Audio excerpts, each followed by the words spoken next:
Los zopilotes, por aquí pues atratus, son aves carroñeras absolutamente mexicanas.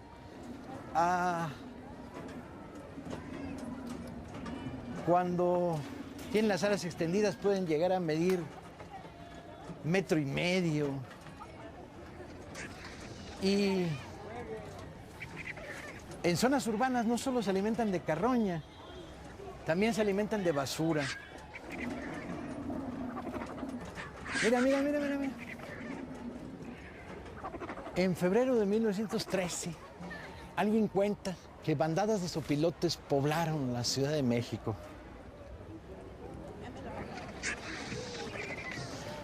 Era el elemento simbólico de lo que iba a suceder poco después.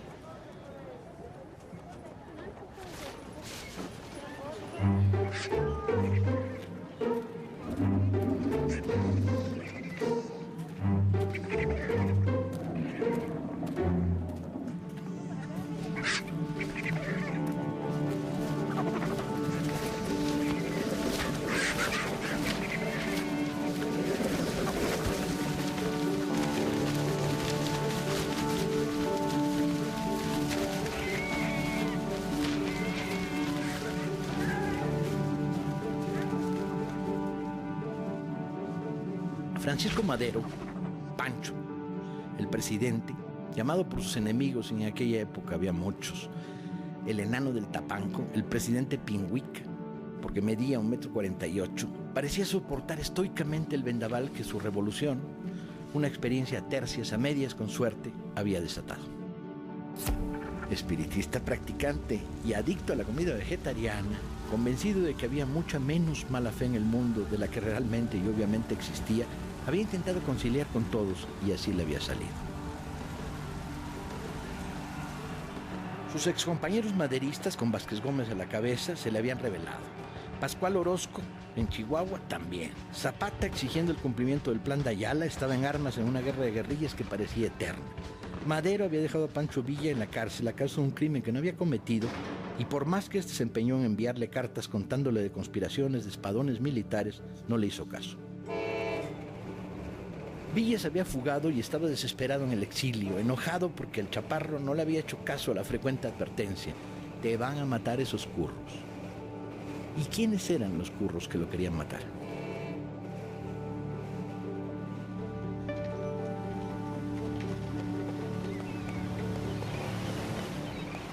De todas las conspiraciones en marcha, y eran varias, la más peligrosa para el régimen maderista surgido de la caída de la dictadura de Porfirio Díaz se había iniciado en La Habana.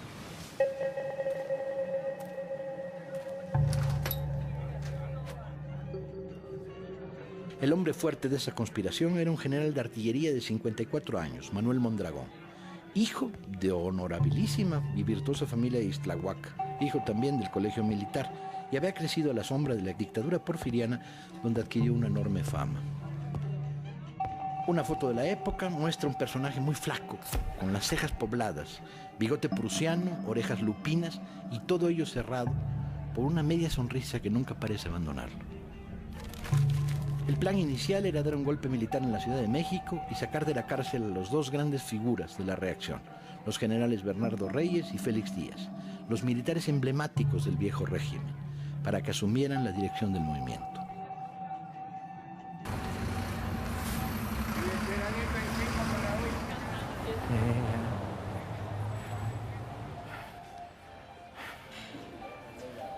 Perico, Andito, ¿cómo estás?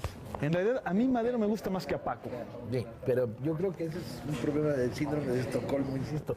Porque el personaje, ¿sabes qué? Mientras escribí el libro me fui encariñando con él. Pero una cosa es encariñarte y otra es ver el nivel del cúmulo continuo de errores. Hacerle caso a los que no tienes que hacerle caso y no hacerle caso a la única gente de confianza que lo rodea. Es que es un tipo que quiere parar la revolución social. Quiere parar la revolución social, está parado en el dique entre dos océanos. El violento océano de la revolución social y el no menos violento de la contrarrevolución. Y el tipo está parado en medio y quiere pararlos. Sí, es un tipo valiente, echado para adelante y honesto dentro de la medida, pero simultáneamente no diriges una revolución desde la nada, y Madero es la nada. Es que no es un revolucionario, y ahí está la clave. La Revolución Mexicana es la única revolución que empieza un tipo que no es revolucionario y que no cree en la revolución. Madero está plenamente convencido de lo que estaba diciendo, pero en buen sentido es una serpiente, encanta a la gente. Era un tipo que se paraba, hablaba y la gente le creía. Bernardo Reyes es un tipo que tiene sus méritos propios, es un personaje mayor de la historia de México. Pero Félix Díaz es un pobre tipo que no tiene más mérito que apellidarse, que llamarse como se llama. Es el sobrino del tío. De hecho, lo llaman el sobrinísimo, porque ese es su mérito político, es el sobrino de Porfirio. Yo conozco a un bisnieto de Mondragón que no defiende a su bisabuelo. No, Su hija lo odiaba. Su hija lo odiaba. Sí, a la que además sugiere que su padre trató de violarla. Su padre era un canalla, man. Y además, bueno, un canalla corrupto. Lo increíble de toda esta historia es que es el golpe más cantado, más anunciado, más advertido, más señalado. Y la historia es como absurda, porque 20 momentos para pararlo. Los conspiradores originales ya en la Ciudad de México sumaron fuerzas claves, abogados, diputados y decenas de coroneles y mayores de la guarnición de la ciudad. Los enlaces con los dos encarcelados comenzaron a fluir.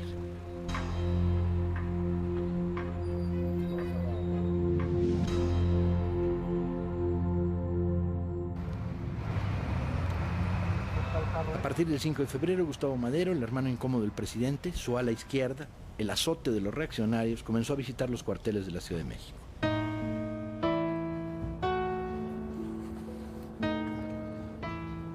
Gustavo es el personaje, ¿eh? Pues sí, pero era el que sabía, el que tenía sensibilidad social y además un tipo honesto, carta cabal, destruido por las calumnias públicas que lo acusaron de todo y al final resultó todo falso. Gustavo es el primero que detecta por todos lados que el golpe viene.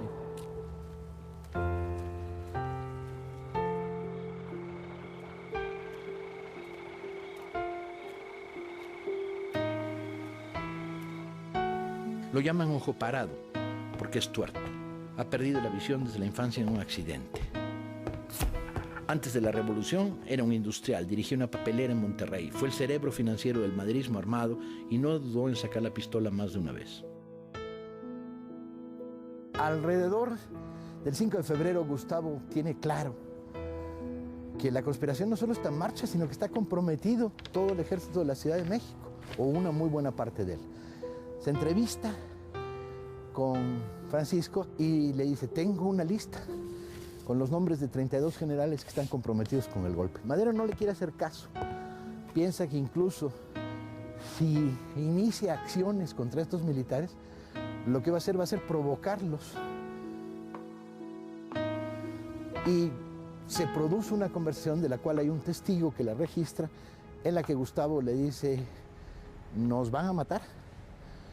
Y Madero le contesta muy en su tono y además yo creo que con gran sinceridad, porque así era Francisco. Le dice, bueno, pues si hay que morir, pues moriremos. Pero Gustavo dice, no, es que también me van a matar a mí. Y la conversación queda, las relaciones entre los dos hermanos que ya se habían venido tensando, quedan todavía más tensas. Gustavo de alguna manera no logra hacerle entender a Francisco que el golpe está en marcha y que puede detenerse si detienes a la cabeza de la conspiración.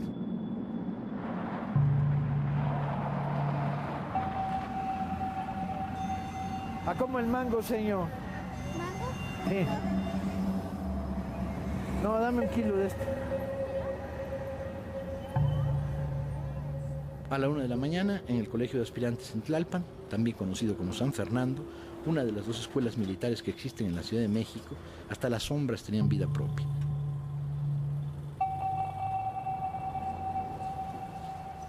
La mayoría de los oficiales estaban en el complot para tirar al presidente y habían narcotizado al director de la escuela.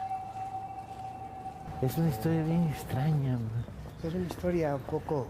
Sí, porque nadie sabe que aquí empezó el golpe militar. Exacto. No se recuerda, y claro, como ha ido al paso de los años cambiando y ha sido tantas cosas. El golpe empieza aquí, cuando los oficiales que están comprometidos con el golpe levantan a los estudiantes de la escuela de aspirantes. La escuela de aspirantes era la escuela que en aquella época formaba a los clases, cabos, sargentos, para el ejército, mientras que el colegio militar formaba a los suboficiales. Los estudiantes no saben en un primer momento qué está pasando, simplemente los sacan de la cama a las 4 de la mañana, les ordenan ropa de combate, fusiles, bayoneta calada, sacan las ametralladoras, reducen al jefe de la escuela y el golpe empieza. Aquella noche la plana mayor del maderismo se repartía entre una función de lucha grecorromana y un banquete en el restaurante Silvay. Aquí estaban los diputados maderistas, la plana mayor del maderismo. Y Federico González Garza, junto con Gustavo, eran los de mayor poder real. Federico controlaba el gobierno del Distrito Federal, la policía, la gendarmería del distrito, y él es el primero que se mueve. El primero que se da cuenta es Gustavo, como dice Paco. Así como no soy maderista de Pancho, soy maderista de Gustavo. Pero Gustavo no dirige la revolución, la dirige Pancho. Pues sí, pero era el que sabía. Y es un personajazo. Gustavo Madero. Gustavo dejó el banquete cuando pasó a buscarlo el jefe de la policía y en un par de automóviles con amigos de confianza se movilizó hacia Tacubaya. Al llegar observaron que en las puertas del cuartel había un gran movimiento de automóviles con civiles que entraban y salían. Se produjo un tiroteo y Gustavo y sus compañeros salieron huyendo. Para Gustavo Madero no había ninguna duda, el golpe estaba en marcha. Han pasado la noche el general Mondragón, el general Velázquez y el general Ruiz. Y a las 4 de la mañana, cuando se inicia el alzamiento del otro lado de la ciudad, en el cuartel de aspirantes, aquí sonará la diana.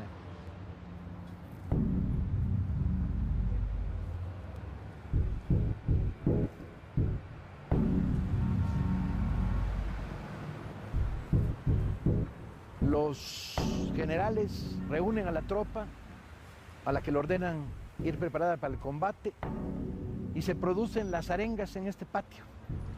2 regimientos de artillería se concentran aquí y 200 dragones de caballería. Les toma mucho tiempo organizarse, hay un gran caos, pero conforme empieza a amanecer, desde aquí sale la columna con los armones de artillería y se dirigen hacia los 2 cárceles donde piensan liberar a Bernardo Reyes y a Félix Díaz. Hasta ahora el golpe está dando resultados absolutos, no hay guarnición que no se haya plegado. Al final, diciendo que van a salvar a la patria, unos 900 hombres forman la primera columna que sale de aquí.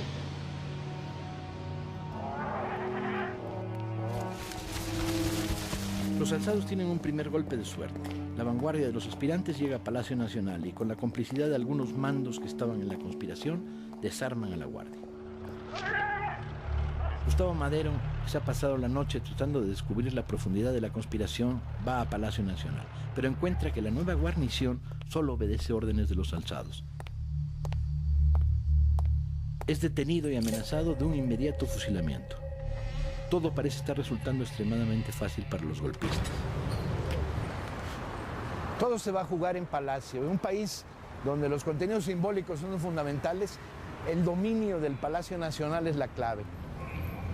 Pero se produce una situación sorprendentemente favorable para Madero, que es que el jefe de la plaza, un viejo militar, porfiriano, conservador, de repente le entra el ataque de honor nacional, toma un taxi en su casa, está enfermo de gota y llega con una pistolita y un ayudante a Palacio. Cuando va a entrar se da cuenta de que no está la guarnición normal y entonces le da la vuelta a Palacio y llega a un pequeño cuartel de zapadores que estaba en la parte de atrás. En ese momento da 7 gritos, despierta a los zapadores que estaban dormidos y arma una mini columna ahí de 40, 50 hombres. Rompen la parte de atrás de Palacio y entonces dominan a los aspirantes. Palacio Nacional está en manos de los leales. Frente a la prisión militar de Santiago de Tlatelolco, los sublevados reclaman airadamente la liberación del general Bernardo Reyes. No les cuesta mucho trabajo obtenerla. La guarnición de unos 100 hombres se les pliega. Todavía no ha amanecido.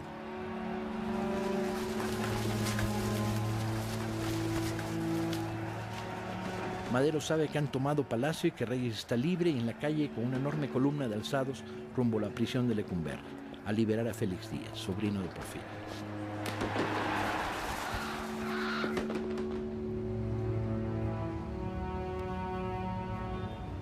Cuando las primeras noticias de que venían a liberar a Félix Díaz llegan, el director de la prisión intenta una tímida resistencia. Félix Díaz está afeitando muy tranquilo, se toma su tiempo. Cuando la columna llega, el director se echa para atrás y no se atreve a confrontar al cerca de 3.000 alzados, porque además se emplazan la artillería. Y entonces, ante la visión de los cañones, Félix Díaz sale paseando y aquí se abrazan los dos grandes caudillos de la reacción mexicana, Félix Díaz y Bernardo Reyes, ante la complacida mirada, desde luego, del general Mondragón. 9 de febrero, muy temprano en la mañana, Madero sabe que el golpe militar se va a jugar en Palacio Nacional, en el centro simbólico, y decide lanzarse. Ya tiene noticias de que el palacio ha sido reconquistado, pero tampoco sabe bien cuántos son los golpistas, en dónde están. Entonces sale de Palacio, le pide al director del Colegio Militar que le proporcione una escolta de cadetes de Colegio Militar. Madero tenía fama de ser un orador emotivo muy fuerte. Les dice, los del colegio de aspirantes han cubierto de oprobio a la juventud de este país, ustedes tienen la oportunidad de desquitarlo. Y los calienta, de tal manera que si había habido una conspiración entre los oficiales, ahí mismo se desmorona. Y de aquí va a iniciar la marcha, bajando del Castillo y por Reforma hacia Palacio Nacional.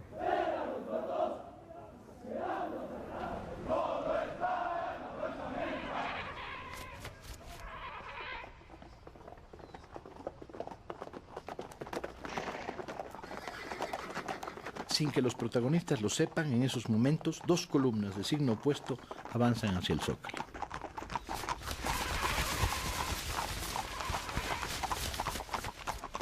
Fue una comitiva enloquecida. Venía un centenar de la gente de verdad del gobierno de Madero, armados con pistolas, y este grupo de cadetes, más los eternos mirones que se iban juntando. Avanzó hacia la gloria, hacia la muerte, no estaba muy claro.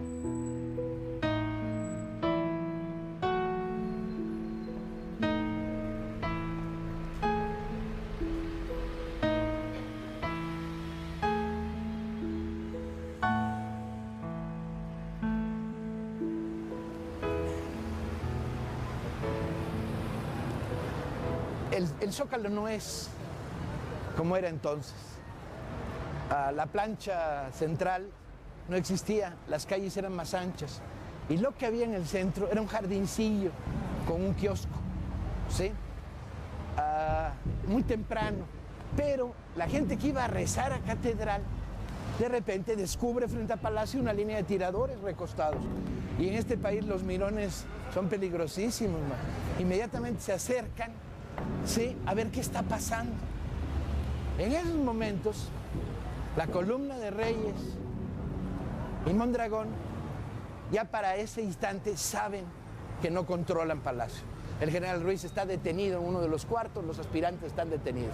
Y ven esa pequeña línea de tiradores, esa ametralladora montada ante las puertas de Palacio, ¿no?, y al general Lauro Villar enfrente. Entonces Reyes decide, en un típico desplante machista, decide salir a caballo por delante, se viene aproximando. Es una columna de 4.000 hombres, traen artillería. Los podían haber despedazado a los 200 que están ahí escasos defendiendo Palacio. Y entonces se acercan hacia las puertas de Palacio.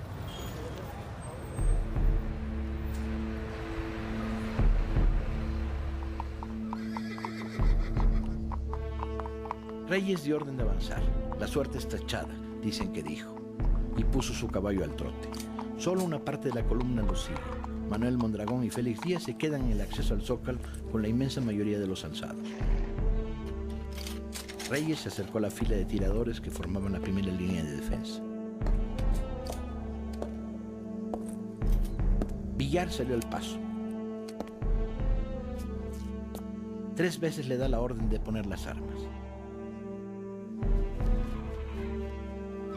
Cuando Reyes trata de envolverlo con el caballo, Villar da la orden de fuego.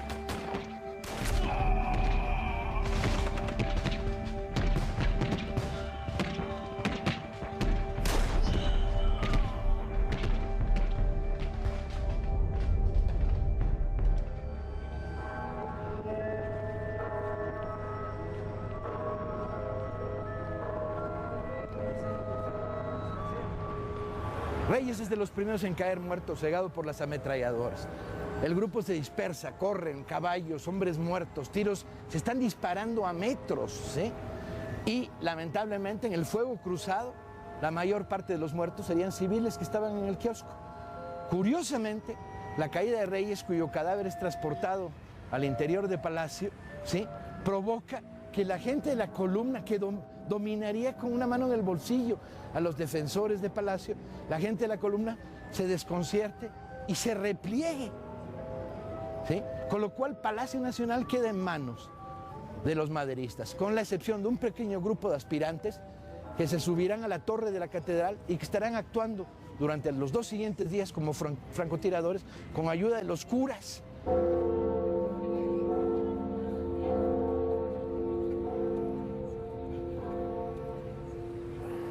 Madero y su escolta se van acercando hacia el centro de la Ciudad de México, cuando de repente un grupo de francotiradores lo tirotea.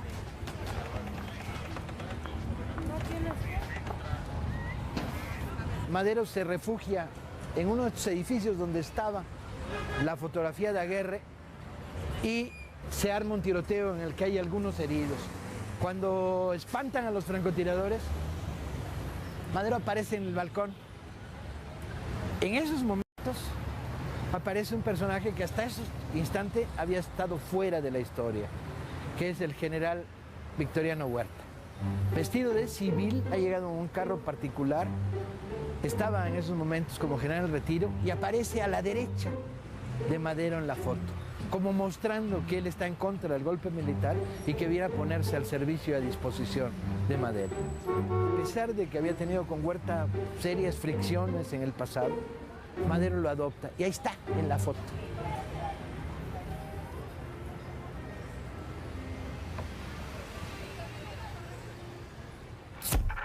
El personaje que entró en escena, Victoriano Huerta, nació en 1844 en Colotlán, Jalisco.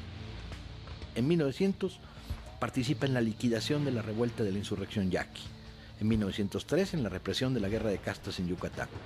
Ha servido en las 2 grandes guerras sucias del fin de siglo mexicano, haciendo méritos suficientes para ser nombrado subsecretario. La jugada sale mal y luego, por despecho, se dedica a conspirar contra Porfirio Díaz, sin mayor éxito. Sin embargo, después de haber sido espectador de la revuelta maderista, es el que escolta a Porfirio Díaz a Veracruz. Es melómano, aficionado al coñac y a decir malas palabras. Ni la trayectoria ni los retratos son generosos con el personaje que acaba de ser nombrado jefe militar de la Ciudad de México, responsable de acabar con el golpe militar.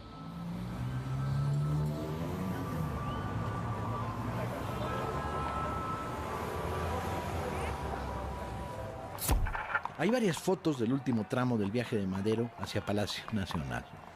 Un trayecto casi triunfal. El presidente a caballo va saludando con la mano derecha en la que trae un medio bombín. Son fotos que muestran el caos que imperó en la marcha. Una pequeña multitud en la que se mezclan los cadetes del colegio militar, los maderistas más fieles y, como siempre, al fin y al cabo esto es México, una multitud de curiosos desarmados y excitados.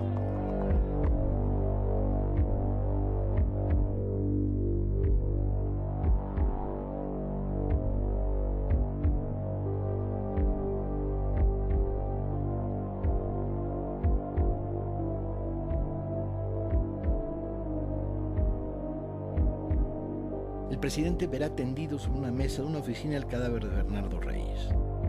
Esto no debió suceder, dirán que dijo.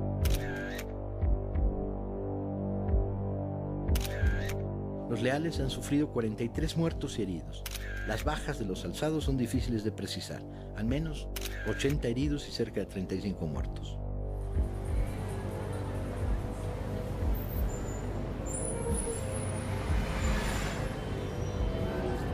En el combate, Lauro Villar quedó herido. Esta baja va a ser fundamental, sensible, porque el hombre que ha demostrado que tenía los pantalones y la actitud frente a la legalidad correcta, ¿sí?, el jefe de la plaza de la Ciudad de México, va a tener que ser sustituido.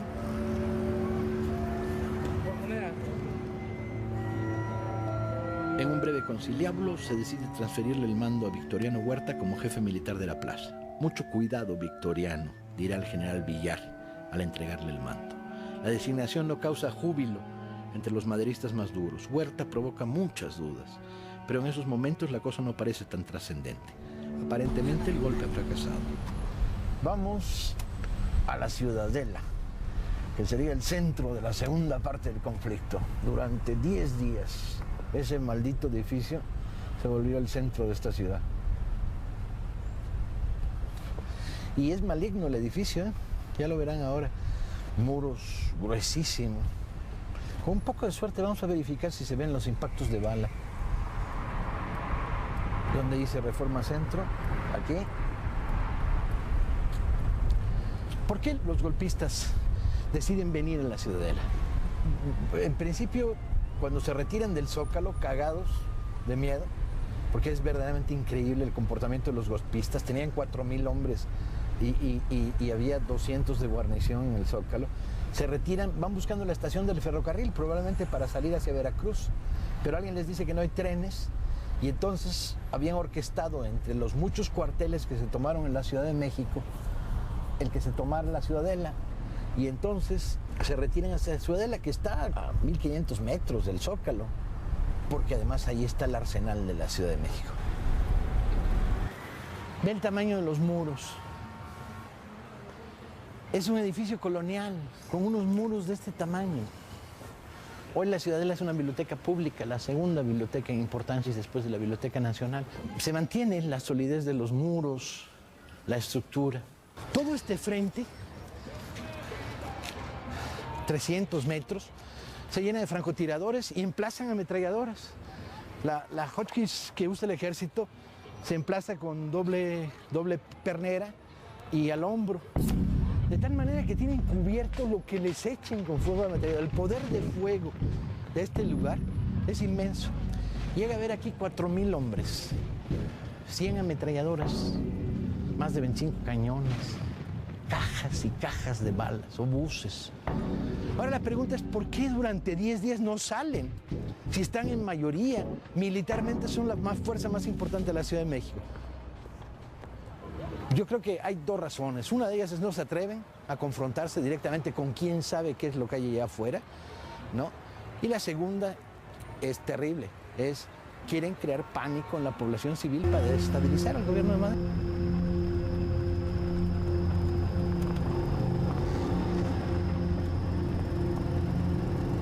A las 3 de la tarde, el presidente Francisco Madero tomó una decisión inusitada. Comprendiendo que la Ciudad de México estaría perdida si no sumaba fuerzas y que éstas estaban fuera de la capital, salió hacia Cuernavaca, donde estaba Felipe Ángeles con sus tropas. Era una empresa muy riesgosa y llena de peligros, dado que grandes trechos de la ruta entre ambas ciudades estaban bajo control de los ataques frecuentes de tropas zapatistas. ¿Por qué Ángeles? Ángeles era fundamental porque era el único militar al que Madero tenía una confianza personal.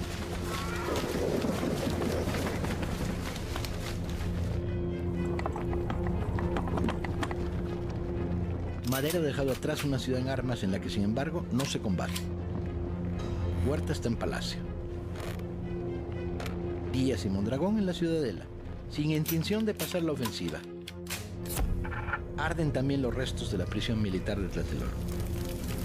La base radical del maderismo incendia los periódicos conservadores.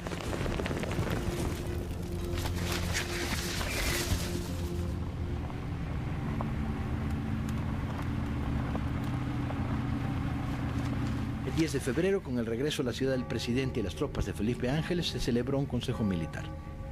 Victoriano Huerta propuso un plan para el ataque a la Ciudadela que consistía en el avance simultáneo de 4 columnas. El plan era muy poco imaginativo y bastante poco serio. Nadie en ese consejo de guerra sabe lo que tiene enfrente. Intentar tomar este cuartel con estos muros y esta disposición, con un terreno abierto enfrente, como Huerta intentó tomarlo, es el delirio. El delirio.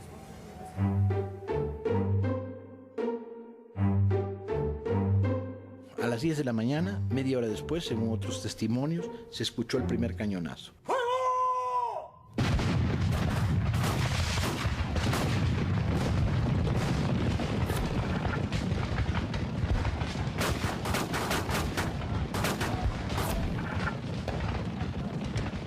Las 4 columnas son frenadas. Después del fracaso de los ataques frontales, se combate casa a casa, en las azoteas, rompiendo paredes y saltando por encima de los pretiles, escondiéndose en los tendederos. Las primeras fotos de los atacantes muestran el desconcierto de la aproximación. Las dudas respecto a hasta dónde han adelantado sus defensas los alzados. ¿Solo ocupan el edificio o han avanzado líneas? Pronto descubrirán que tienen multitud de posiciones en las calles aledañas.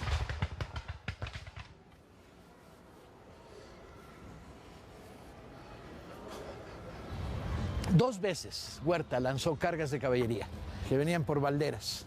Cargas suicidas, de tal manera que los cruzaron. Fue una de las masacres más absurdas de la decena trágica. Los rurales, que fueron los cuerpos elegidos por Huerta para atacar de esa absurda manera, fueron masacrados. Cargaron a sable. Estaban sometidos a una explanada, ¿sí?, de 250 metros para que los masacraran. Sobre todo porque Felipe Ángeles, cuando estaba bombardeando con balas de metralla y le dice a Huerta: es inútil, ¿sí?, es inútil, no tienen obuses. Mientras que desde la Ciudadela se bombardea indiscriminadamente.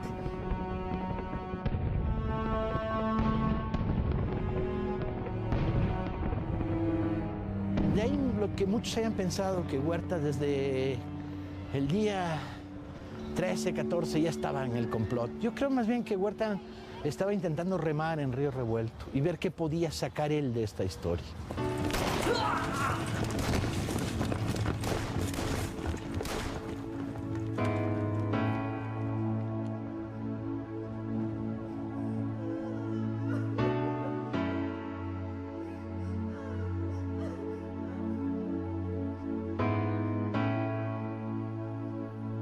Las ametralladoras y la artillería de los alzados disparando al ras hacen estragos. La confusión de civiles y uniformes es terrible. La calle queda tapizada de cadáveres de hombres y caballos.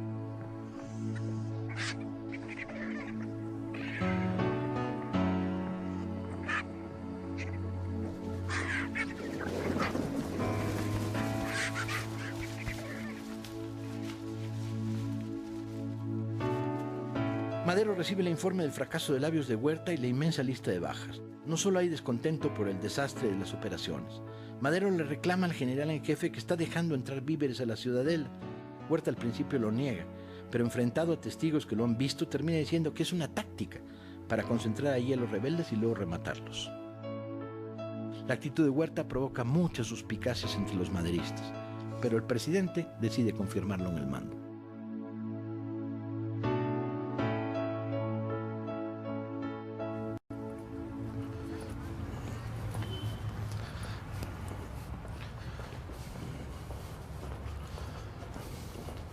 Hay un patiecito de aquel lado que se entra por allá, ¿verdad? Sí. Ahí estaba la comandancia de Félix Díaz y de Mondragón.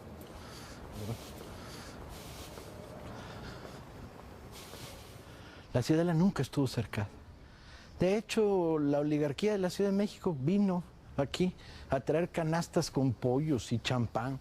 La mitad de los días los defensores de la Ciudadela estaban borrachos por los homenajes que les hacían los oligarcas de la Ciudad de México. Aquí tenían su comandancia Mondragón y Félix Díaz y analizaban, ambos expertos en artillería, pues dónde tirar sus obuses. Lo que pasa es que un obús tirado sin un blanco militar, pues solo afectaba a la población civil, excepto el obús que pega en la Puerta Mariana de Palacio Nacional. Todo el resto de los obuses que se disparan aciertan en blancos civiles. Todos los huevos en una canasta. Bajo la mesa, Huerta y los generales de la Ciudadela están moviendo nuevas cartas. En esta operación se encuentran un aliado fundamental, el embajador norteamericano Henry Lane Wilson.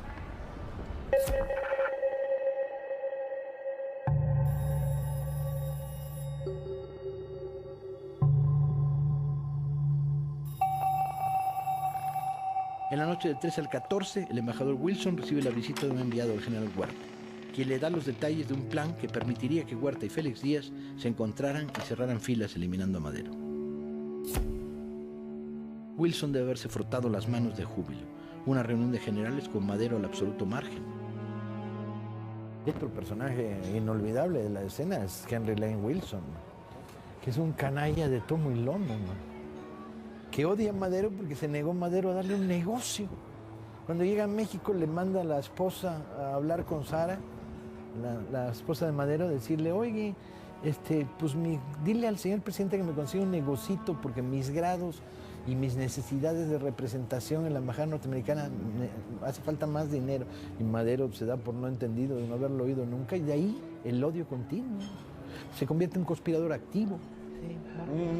El embajador norteamericano era incansable en la conspiración. Creó un frente diplomático al que sumó a los embajadores de Inglaterra y España. Amenazó con la intervención norteamericana. Pidió públicamente la renuncia de Madero. Conspiró con los alzados en la Ciudadela. Intercambió mensajes con el general Huerta. Ablandó a los sectores más tibios del gabinete de Madero y mintió descaradamente al gabinete de Washington respecto a las cifras de heridos, muertos, daños. Porque hay embajadores en la historia de los Estados Unidos maravillosos como figuras del mal, pero inventa bombardeos que no existieron. Dice que Madero está derrotado 11 veces antes de que verdaderamente esté derrotado. O sea, es verdaderamente una fuerza del mal. Porque, sujeto a tantas presiones, Madero aceptó una mediación con los alzados. La idea era establecer un cese al fuego para que los civiles salieran de la zona de combate. El general Mondragón dijo que para empezar a hablar, Madero tenía que renunciar. El peso de la historia que se siente en esta ciudad es cabrón, ¿no? No lo sientes en otras ciudades.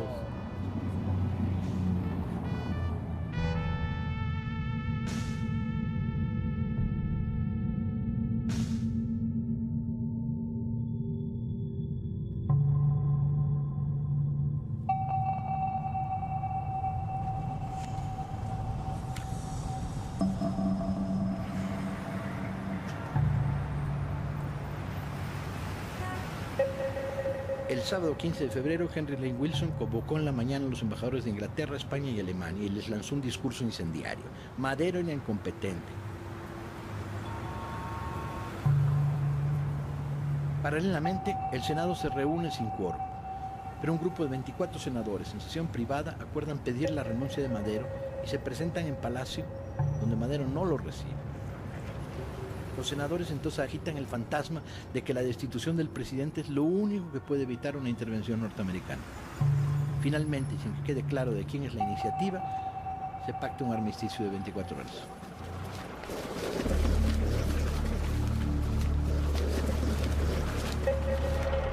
En la mañana entran en la Ciudadela 18 carros cargados de provisiones.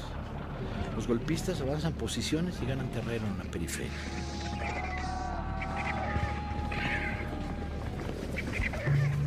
El presidente Madero recibirá un informe de todos estos movimientos, convoca al general Huerta a su presencia y lo confronta. Victoriano intenta desmentir la información. La casi totalidad de los personajes civiles en torno a Madero no tiene ya ninguna duda. Huerta está preparando la traición, pero el presidente no reacciona. Mientras tanto, en la Ciudadela se toma una singular foto. Manuel Mondragón y Félix Díaz se dejan retratar ante una pizarra en uno de los cuartos. En el pizarrón que tienen frente a ellos hay un esquema muy sencillo que muestra una serie de blancos, entre los que destaca el Palacio Nacional. No pretenden salir a combatir, solo resistir y bombardear la ciudad. Poco después de tomar la foto, a las 2 de la tarde, los dos personajes darán orden de abrir fuego, violando la tregua. Ya no se trata de qué hacer, si derribar o no a Madero, sino de cómo y cuándo derribarlo. Y sobre todo se trata de negociar el poder que seguirá, el futuro, entre los primeros golpistas y los nuevos. Madero sigue dudando sobre la fidelidad de Huerta y no actúa. El que no dudará será su hermano Gustavo, que detiene al general Victoriano Huerta en el interior del palacio acusándolo de traición. Alguien le lleva la información al presidente, que ordenó a Huerta que se defendiera de las acusaciones. Huerta jura fidelidad y el presidente le da 24 horas más para que tomara el recinto de la Ciudadela.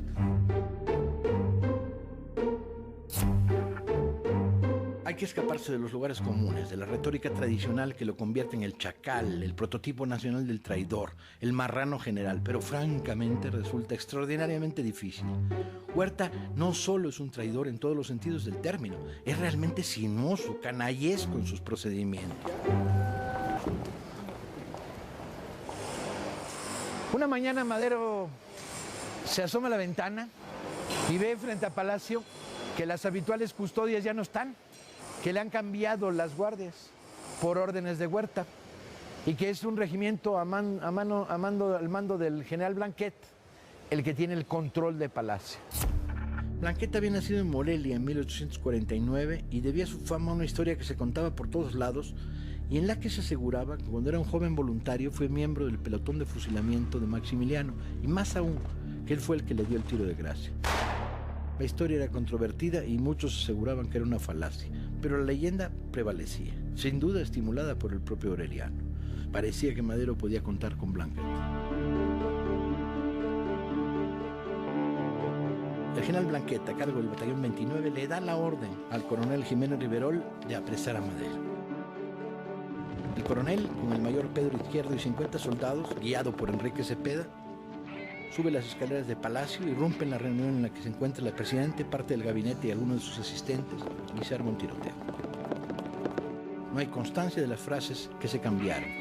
En lo que coinciden los testigos es que en un determinado momento Riverol le dijo al presidente que se diera por preso y se intercambiaron disparos. Marcos Hernández, cubriendo con su cuerpo al presidente, cae muerto. Gustavo Garmendia, uno de los asistentes de Madero, disparó a su vez matando a Riverol y al mayor Izquierdo. Madero se escurre de la sala ante los soldados que no sabían qué hacer. El primer conato del golpe parece haber fracasado.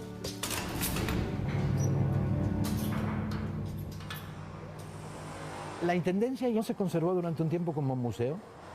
No, la intendencia no era esta. No, yo sé. La intendencia estaba enfrente de lo que es ahora el destacamento militar. Y ya no se conserva el cuarto. No, porque está modificado a pasar al alojamiento militar. ¿Y el despacho donde se produce el tiroteo inicial? Está el despacho del presidente. No, pero no fue Madero había salido del despacho, es en la parte de afuera. En la mera puerta, en la puerta que da entre el despacho. Ajá. Y en donde está el salón de acuerdos. Y ahí no se puede filmar. Es quizá reservada el presidente. Ok. Total, el presidente no viene, pues no hay mucha bronca. Pero esa área reservada, son áreas privadas de él, ¿no? ¿Vemos el elevador? Aquí era lo que es Después del tiroteo, el elevador es muy chiquito, Madero se mete dentro, baja a buscar auxilio a la guarnición militar. No hace nada de ruido este elevador. Qué bonito. Ahora vamos. Mientras el resto de sus compañeros, empistolados, baja por las escaleras. El golpe que le habían advertido ya se produjo. Ahora, ¿qué hay ahí abajo? Madero había visto a Blanquet y se va a intentar llegar hacia él para que lo proteja.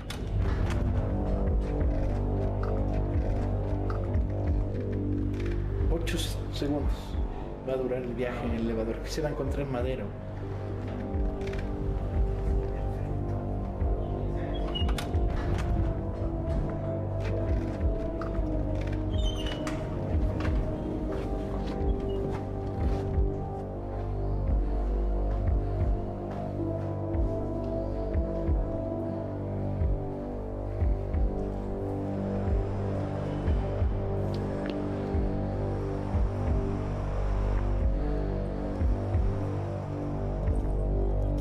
Madero desciende del ascensor y ve al general Blanquet. Entonces avanza hacia él para decirle que una parte de la guarnición se ha amotinado, que hay un segundo golpe militar en marcha.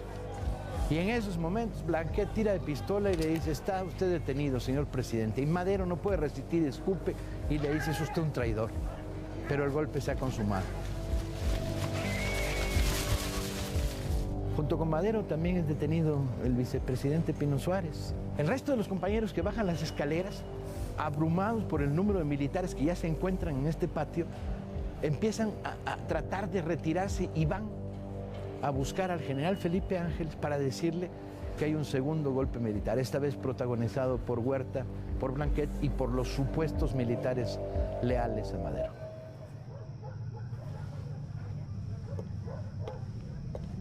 Mientras tanto, Victoriano Huerta ha invitado a Gustavo Madero a desayunar en el restaurante Gambrinos. Ramón Puente cuenta que ya en el comedor y servido el aperitivo, Huerta finge un llamado urgente telefónico. En algunas versiones, Huerta regresa después de haber confirmado telefónicamente que el golpe en Palacio ha sido un éxito. En los relatos más confiables, se cuenta que Huerta saldrá hacia el Zócalo y que poco después un grupo de guardabosques armados detendrá a Gustavo. Huerta no tenía pantalones para hacerlo en la cara de nadie. Huerta siempre fue sinuoso, tan es así que se va de Palacio y deja que sea Blanquet el que detiene a Madero. Se va y en el momento en que sale entran los guardabosques que manejaba su cuñado y son los que detienen a Gustavo. No sé, era un militar de carrera en campaña. Acaba de ordenar que detengan a Madero, no detener a Madero. Se va y deja que detengan a Gustavo. No hablará con ninguno de los dos. En el tiempo que los tiene detenidos, no hablará con ninguno de los dos. No les dará la cara. No dará la cara, nunca dio la cara. No da la cara a Ángeles, tiene una conversación con él, le dice, bueno, entonces usted está libre y cuando sale del despacho lo detienen. No da la cara, cierto.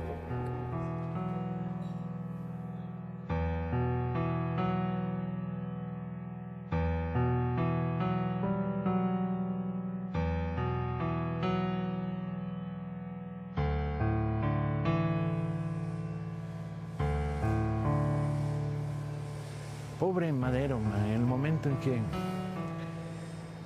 que el segundo golpe está en marcha, se lo habían cantado, se lo habían advertido una y otra vez y no se lo acaba de creer. A las 2 de la tarde, Wilson recibe un recado diciéndole que Madero y sus secretarios están presos en Palacio. Los nuevos golpistas en las cercanías del Zócalo vitorean al embajador. El corresponsal del New York Times escribe, es poco frecuente que en México se celebre un norteamericano. Le faltaría decir y menos cuando es el principal colaborador de un golpe de Estado. En la Ciudadela, la noticia es recibida con ráfagas de ametralladora y fuego de fusiles que disparan hacia el cielo.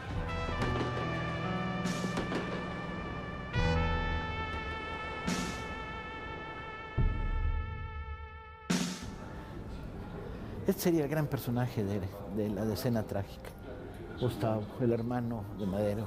El Madero inteligente, yo me atrevería a decir. El hombre que una y otra vez señaló que el golpe estaba en marcha, mientras Francisco se negaba a aceptarlo y tenía miedo a que precisamente al aceptarlo motivara a las fuerzas que se le oponían. Los personajes que van a ser claves y que están una y otra vez señalándose la presencia del complot, Sánchez Azcona y Federico González Garza. Y desde luego Felipe Ángeles. Todos los demás generales, inclusive los que apoyaron a Madero contra el primer golpe de Félix Díaz y Mondragón y Reyes, todos ellos terminaron negociando y poniéndose al servicio de Huerta. El único será Felipe Ángeles. Yo recuerdo haber visto una foto muy bonita de Gustavo. Ahí está, lo sabía. Gustavo sin bigote, tal como era en la decena trágica.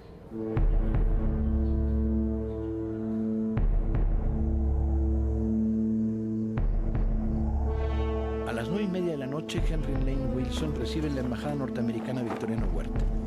Mientras los golpistas del día 9 y los del día 18 se reúnen en privado durante un par de horas en la antesala, se acuerda que Victoriano Huerta sea el presidente provisional, con un gabinete en el que estarán Manuel Mondragón, Rodolfo Reyes y una combinación de felixistas. Es el colmo, un embajador norteamericano simulando el supuesto pacto de la ciudad cuando está firmado en la embajada de los Estados Unidos. Debía llamarse el pacto de la embajada.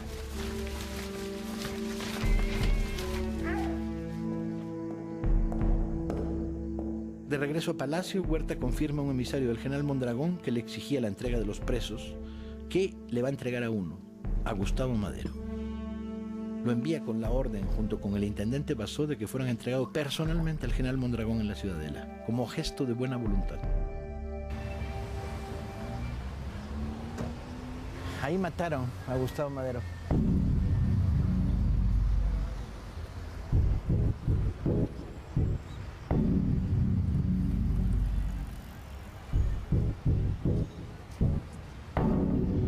Lo traen a la Ciudadela, Mondragón está aquí, lo recibe y se produce uno de los asesinatos más terribles de la historia de México. Lo sacan golpeándolo, vejándolo, golpeándolo con bayonetas, disparándole. Gustavo se viene arrastrando desde la puerta de la Ciudadela hasta acá y acá lo rematan. 60, 70 soldados, muchos de ellos borrachos en esos momentos, lo acuchillan, le arrancan el ojo bueno, ¿sí? Tiene 80 y tantas heridas en el cuerpo en el momento y poco después sería fusilado aquí mismo Basó. El cadáver aquí queda, enfrente de la estatua de Morelos. Para reconocerlo, tienen que usar una mancuernilla que traía y el ojo de cristal.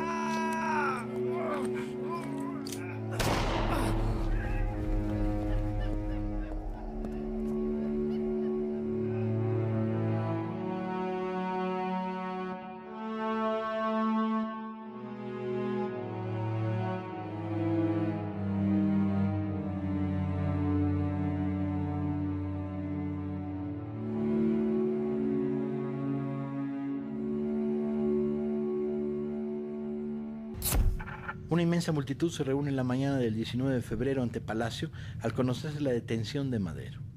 Hay de todo, desde los que vienen a celebrar hasta los que vienen a rendir honores al presidente caído, y desde luego millares de curiosos. Las fotos registran al gentío bloqueando la gran avenida. Se trata curiosamente de una multitud silenciosa.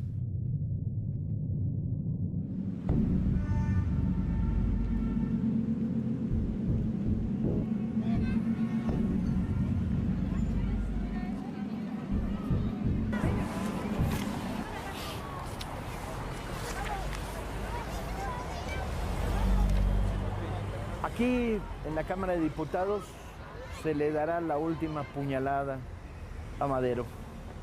Victoriano Huerta presenta la renuncia obtenida bajo amenaza de muerte y oferta de exilio de Madero y de Pino Suárez a los diputados. 123 diputados votan aceptando la renuncia de Madero y solo 5 votan en contra.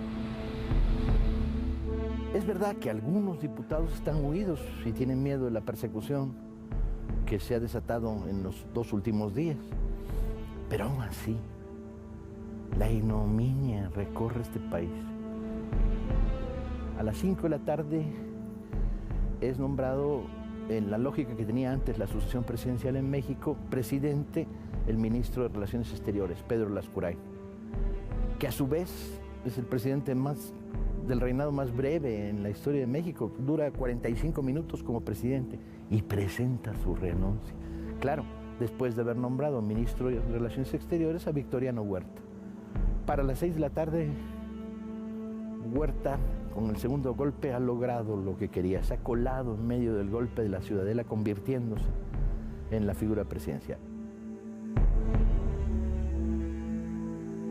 Una Cámara de Diputados en la que van ahí cagados, aterrados a votar. No, sí, aceptemos la renuncia del presidente. En la que solo hay 4 tipos que se abstienen, más los que no estuvieron ahí porque los iban a matar. Más 3 que mataron antes, más los que se esconden, Sí. más la amenaza. Uno de todos los generales porfirianos maderistas, uno se le va del otro lado a Huerta. Todos los demás, Bueno, y media docena de coroneles.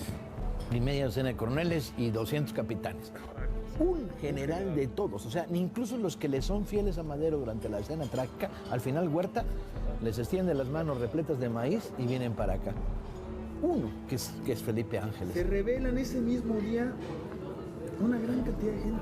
Hay autoridades electas a nivel local que se levantan en armas. Y mucha de esa gente puede estar disgustada con Madero, enojada con Madero, en pleito con Madero. Pero es una cosa. Pero los usurpadores, pero además, bueno, veían claro que el golpe militar era el retorno del Porque porfirismo. no un porfirismo sin Porfirio, que es mucho peor que el porfirismo. Pues esa es la descomposición del México republicano, ¿no? El ejército, todo ello cuadrado con Huerta, excepto Felipe Ángeles. La Cámara de Diputados casi en su totalidad, la Cámara de Senadores, la Suprema Corte de Justicia aceptará la renuncia. Lo están condenando a muerte. Jóvenes, muchas gracias. Bueno, Pedrito, nos vemos.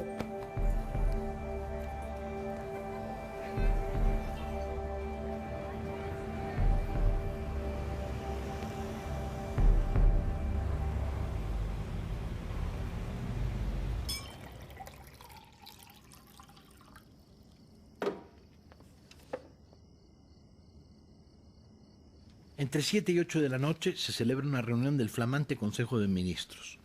Se discute, entre otras cosas, qué hacer con los dos detenidos, el presidente y el vicepresidente.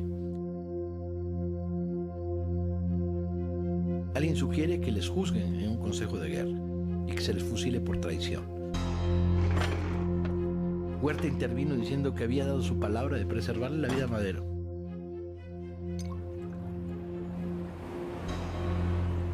En la intendencia donde se encuentran Madero, Pino Suárez y Ángeles, don Francisco lloró toda la noche la muerte de su hermano. Pino Suárez escribiría una carta que de alguna manera sería su testamento. Hemos sido obligados a renunciar a nuestros respectivos cargos, pero no por eso están a salvo nuestras vidas. El presidente no es tan optimista como lo soy yo, pues anoche, al retirarnos, me dijo que nunca saldríamos con vida del palacio.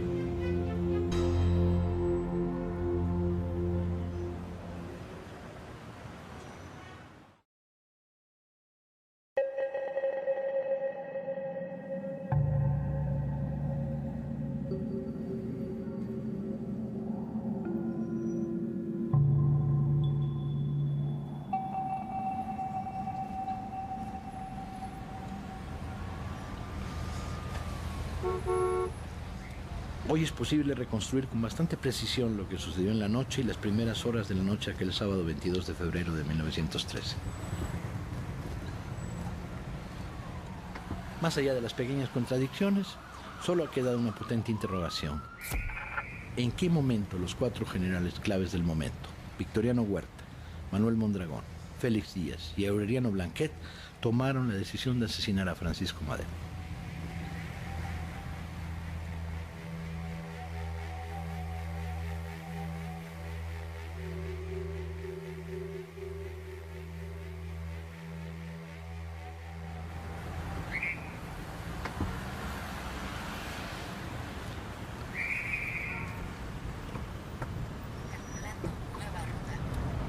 Madero está en el imaginario colectivo de esta ciudad, siempre recordado como el pobre, el traicionado por todos, el abandonado, ¿no? Y esto a veces impide un juicio justo del personaje. Esta aureola de martirología que cubre su final, sin duda explicable, porque eso fue lo que pasó. Madero va hacia la muerte con unos pantalones que ya quisiéramos todos, te impide un juicio crítico más profundo del personaje, bloquea un juicio crítico del personaje, porque en buena medida el primer responsable de la muerte de Madero es sin duda la traición de Huerta, pero el segundo responsable de la muerte de Madero y de Gustavo Madero es el propio Madero, que a través de una cadena verdaderamente insoportable de errores se crucifica. Se entrega atados de manos y entrega atado de manos al maderismo, a la contrarrevolución porfirista.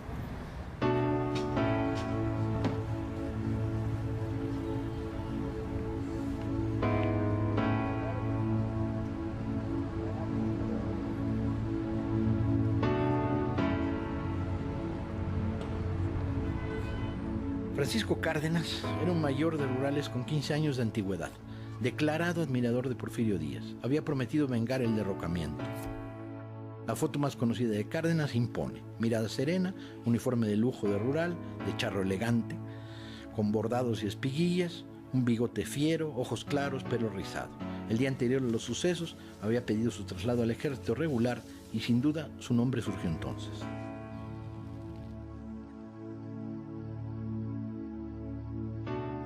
Cárdenas, en una de las varias versiones, contará: ese día, como a las 6 de la tarde, me mandaron llamar a los salones de la presidencia. En la comandancia militar se entrevista primero con el general Blanquet, quien le dice que el país necesita de un gran servicio de él y lo lleva al Ministerio de Guerra, donde se encuentra Manuel Mondragón. Se le encarga matar a Madero. Y le aclaran que no se trata de un fusilamiento en forma, sino de simular un asalto a la escolta y que en la refriega muera el presidente, el vicepresidente y el general Ángeles. Cárdenas aceptó la comisión, pero dijo que quería oír de voz del presidente Huerta la orden. Cárdenas preguntó si nada más habían de morir los 3, y Huerta dijo: bueno, pues que se quede Ángeles, pero los otros 2 sí hay que matarlos hoy mismo sin falta.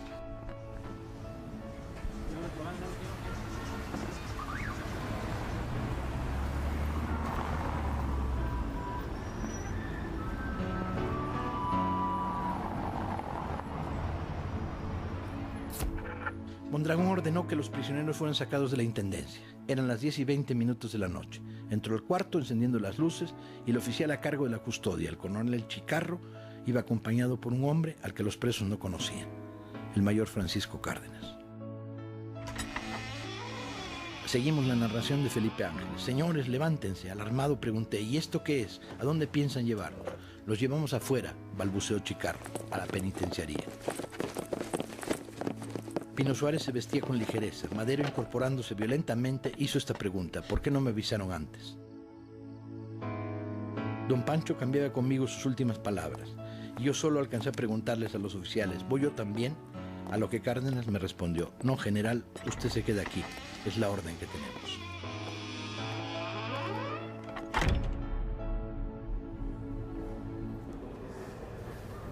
Ah, mira, ¿y esto?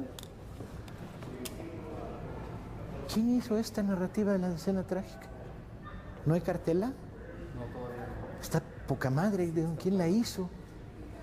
La llegada de la columna de Mondragón al Zócalo, el supuesto tiroteo donde moriría Reyes frente a Palacio Nacional, Madero llegando a Palacio, supuestamente los cadáveres de los dos oficiales que se producen en el tiroteo donde tratan de detener a Madero, Blanquet deteniendo a Madero en los patios de Palacio,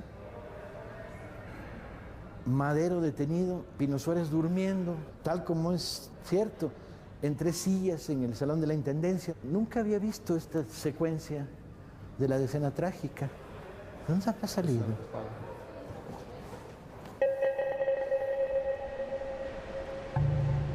Pasadas las 10:30 de la noche, los choferes que se encuentran en el patio verán salir escoltados al expresidente y al ex vicepresidente.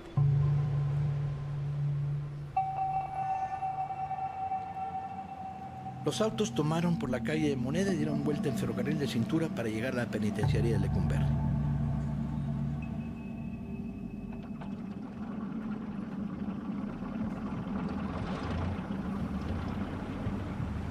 Es posible que Madero sepa cuando salen los dos automóviles que va hacia la muerte, pero además la escolta tiene que hacerlo sospechar. El grupito que dirige el mayor Cárdenas son prácticamente 2 choferes y 4 asistentes o 3. No es una escolta militar. El director de la prisión de Lecumberri ha sido advertido que le traen un paquete, pero tampoco está claro en qué condiciones lo trae.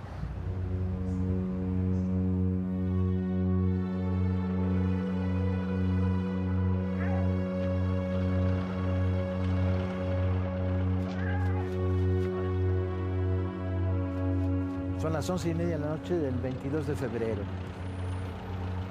En los alrededores de Lecumberri, sin entrar a la prisión, los coches dan la vuelta y se detienen. El mayor Cárdenas, que va en el primer carro, le dice: Madero, bájese usted, carajo. Lo había golpeado con la cacha de la pistola, probablemente para obligarlo a bajarse. Cuando se baja, le pega 2 tiros en la cabeza.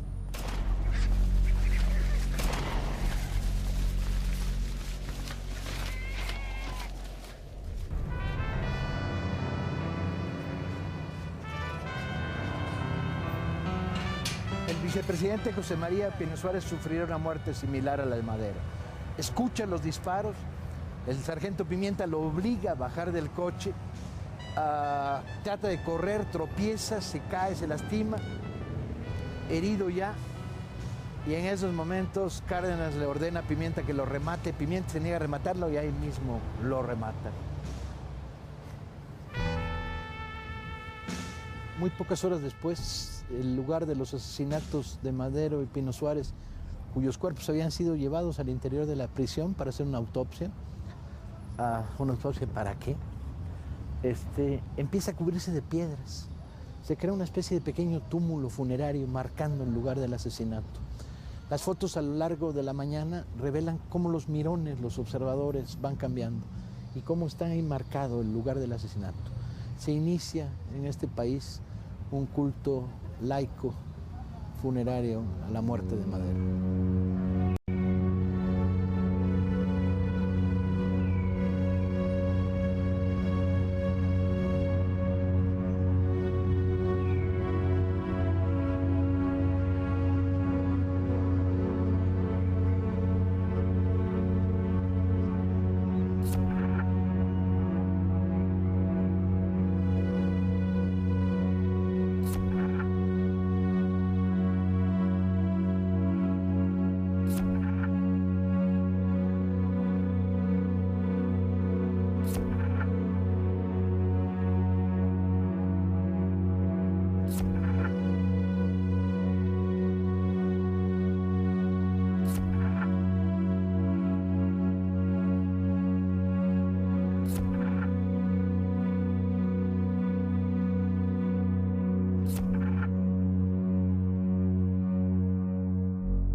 para lograr enterrar el cadáver de Madero, la familia tuvo que vender el caballo.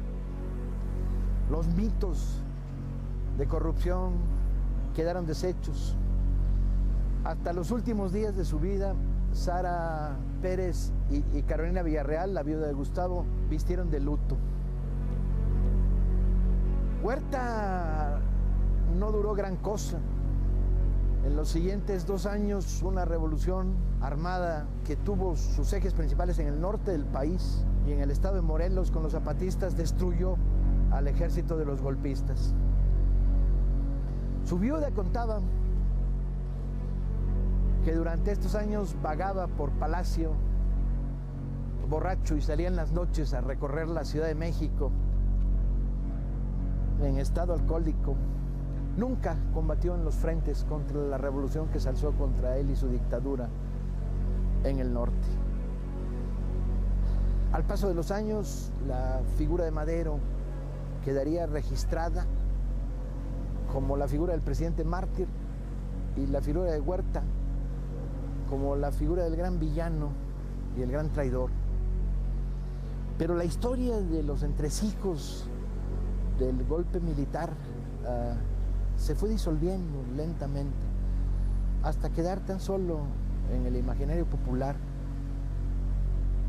la idea más esquemática, más primaria, más elemental. El hecho es que durante aquella quincena de febrero, que los mexicanos seguimos llamando Semana Trágica, a la temporada de sopilotes brilló y los canallas, los asesinos, los conspiradores, los estimuladores del golpe militar lograron lo que en principio intentaban, que era levantar la ciudad más conservadora del país y sus guarniciones militares contra la legalidad republicana. Poco les hubo de durar.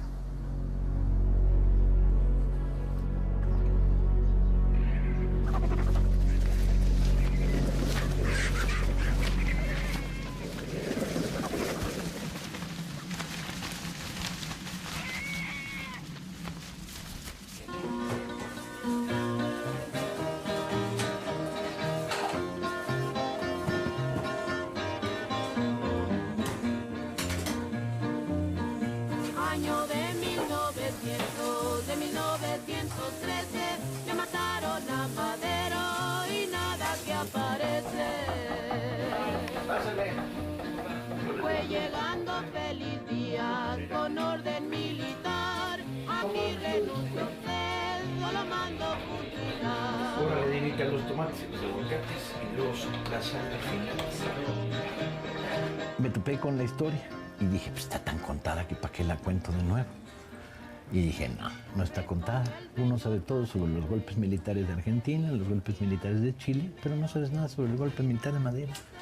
Una historia trágica por donde quiera que la agarres, man. Los opilotes Es necesario. están en primer lugar en peligro de extinción. Los opilotes de verdad. Los de veras. Los de veras. Sí, porque no cerraron, están quitando los basureros al aire de libre. plástico y se intoxican con la comida transgénica. Pero los viejos opilotes, Están la casta reencarnando. política, no, empollaron. Es una cuestión de evolución social. Entonces estamos en temporada de sopilotitos. Pero hay un factor bien positivo. Uno bien positivo, que es la única parte buena del contraste, es que la Ciudad de México sí vale la pena. Tengo que contarles un chiste, que es el único chiste bueno que he creado en los últimos 2 años, que es ese güey que cuando Carten sale a darle una mala noticia a la Los nación, días muy tranquilos, las noches muy serenas, otro día por la mañana, las calles de muertos llenas. Vuela, vuela palomita, para Tena que el Romero, anda avísale a Carranza que mataron a Madero.